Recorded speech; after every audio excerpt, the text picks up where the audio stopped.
Y comenzamos contándoles que la Comisión de la Ciudad de Miami aprobó este martes un acuerdo que permitirá a su departamento de policía colaborar directamente con el Servicio de Control de Inmigración y Aduanas para la detención de inmigrantes indocumentados. Con 3 votos a favor y 2 en contra, los comisionados municipales avalaron el convenio conocido como 287G, que faculta a los agentes policiales locales a actuar con extensiones de las autoridades migratorias federales, arrestando a personas en situación irregular para luego entregarlas a ICE con fines de deportación. Esta medida fue adoptada pese a las numerosas protestas ciudadanas registradas en las afueras del ayuntamiento, donde cientos de personas, en su mayoría hispanos, expresaron su rechazo al acuerdo.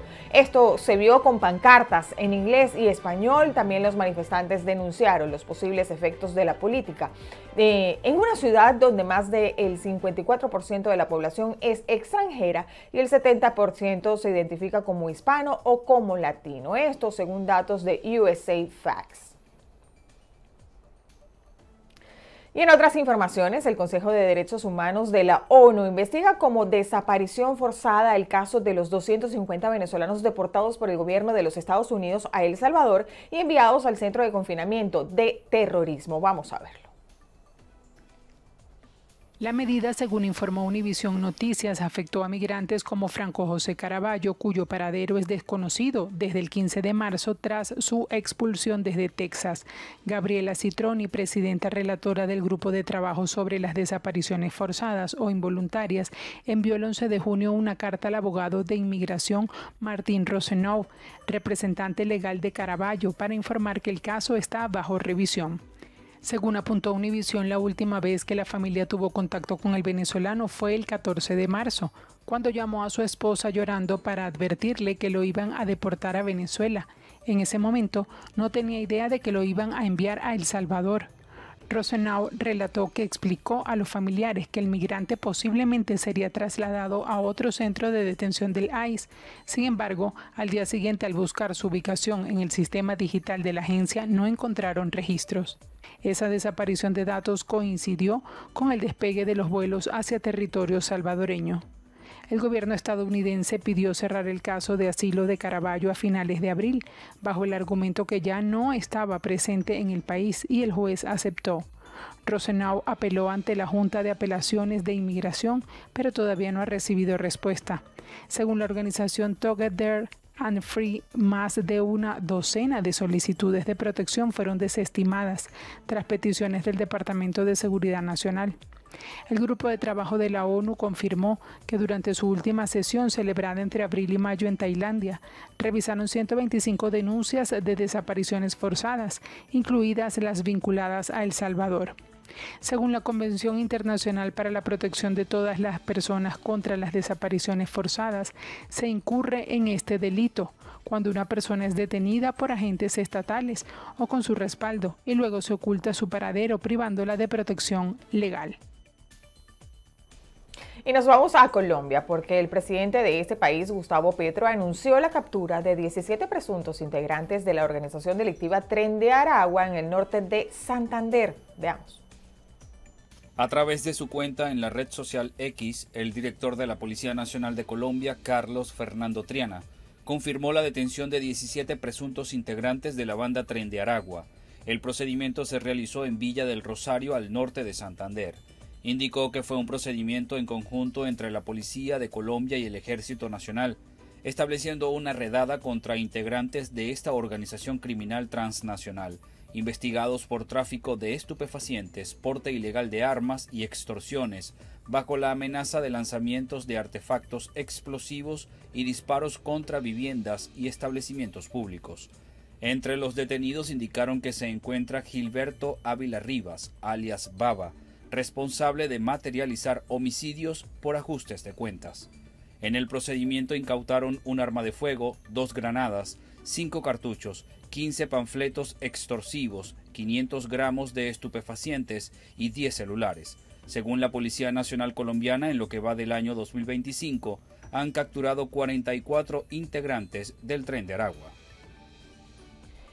Y también les contamos que un avión con 135 migrantes venezolanos repatriados desde Estados Unidos aterrizó este martes, el día de ayer, en el Aeropuerto Internacional Simón Bolívar de Maiquetía, en La Guaira. Con este arribo suman 33 los vuelos realizados bajo este programa de repatriación. Las autoridades indicaron que los ciudadanos han recibido atención integral, incluyendo asistencia médica, orientación jurídica y apoyo en materia de seguridad. El ministro de Interior, Diosdado Cabello, señaló que el oficialismo venezolano prevé gestionar esta misma semana un nuevo operativo para traer de regreso a más connacionales desde México. Estaremos muy atentos, como siempre, para llevarles toda la información.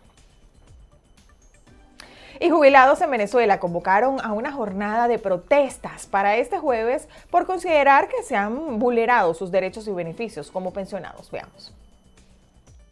El Sindicato de Trabajadores Jubilados de la Universidad Central de Venezuela denunció el cobro incompleto de los bonos correspondientes al mes de junio, lo que catalogaron como una nueva violación de los derechos de los trabajadores universitarios y por lo cual llamaron al sector a protestar el próximo jueves.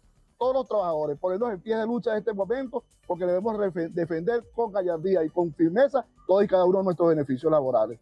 La caja de ahorro, los aportes a terceros de los sindicatos, que el gobierno se apodera de esos beneficios y no se lo entrega a los trabajadores. Son recursos de terceros, recursos que no pueden quedarse con ellos y sin embargo a lo macho, a los golpes se quedan con esos beneficios los trabajadores. Nosotros estamos llamando a todas las universidades del país a que protesten desde su puesto de trabajo, desde las universidades, a que salgan a la calle todos y todos los compañeros obreros, a los compañeros empleados, a los compañeros profesores, a los compañeros profesionales, contratados, a todos aquellos. Incluso desde acá solicitamos la intervención de la autoridad universitaria, en primer lugar a que presenten la maqueta en los términos que está establecido en las diferentes convenciones y en segundo lugar a que salgan a la calle también a protestar con los trabajadores, porque muchos de ellos son trabajadores jubilados en estas condiciones. Trabajadores argumentaron que la medida afecta a unos 120.000 empleados del sector universitario y además exigieron el cese de la persecución sindical en el país. Todos aquellos compañeros que han sido perseguidos por reclamar sus derechos contractuales, nosotros exigimos al Ejecutivo Nacional la libertad de todos estos compañeros que han estado detenidos injustamente solo por alzar la voz y exigir que se le cancele lo que le corresponde por convención colectiva, por sus derechos laborales que vienen desde hace muchos años discutidos por la clase trabajadora. Los trabajadores cumplen ya 1.189 días sin aumento salarial en Venezuela y denunciaron que la política de bonificación del salario impulsada por el Estado ha desencadenado en el desconocimiento a convenciones colectivas y actas convenio. Y vamos a cambiar de tema porque de acuerdo con los datos de la Organización de Países Exportadores de Petróleo, publicados en su informe de junio, Venezuela cerró mayo con una producción de 1.066.000 barriles diarios, lo cual representa un ligero incremento de 15.000 barriles respecto al mes de abril. Con este resultado, el país mantiene un promedio en torno al 1.000.000 de barriles por día durante el último trimestre del año. Este comportamiento ocurre en un contexto de mayor presión internacional tras la decisión del gobierno de Estados Unidos de revocar las licencias que permitían operar a Chevron y a otras compañías extranjeras en territorio venezolano. Y en otras notas, Javier Melero, quien es uno de los más de 200 periodistas que integran el proyecto de Operación Retweet y galardonado con el Premio Internacional Rey de España en Cooperación Internacional, explicó que la referida iniciativa consiste en una investigación colaborativa para visibilizar casos de represión en Venezuela. Vamos a verlo. Operación Retweet es el nombre del proyecto. Que es el fruto de es muy interesante porque fue el fruto de dos alianzas periodísticas preexistentes que se crearon para hacer la cobertura del proceso electoral de las presidenciales en Venezuela en 2024. Entonces, eran dos alianzas de medios que estaban cubriendo lo que estaba pasando en Venezuela durante un operativo para cubrir las elecciones. Y después de las elecciones, cuando hubo, digamos, por la falta de transparencia del resultado y del proceso, y por toda la represión que hubo tras las protestas, justamente por la falta de transparencia, empezó obviamente se creó la necesidad de proteger a los reporteros que estaban en el terreno, y la manera de salvar ese obstáculo, resguardar la identidad de los reporteros y al mismo tiempo seguir difundiendo lo que estaba ocurriendo en Venezuela, surgió la idea de usar estos avatares de inteligencia artificial con información obviamente curada por los medios que estábamos detrás en estas alianzas, que se llaman Venezuela Vota y La Hora de Venezuela, y poder seguir, bueno, difundiendo la información tanto dentro de Venezuela como al exterior.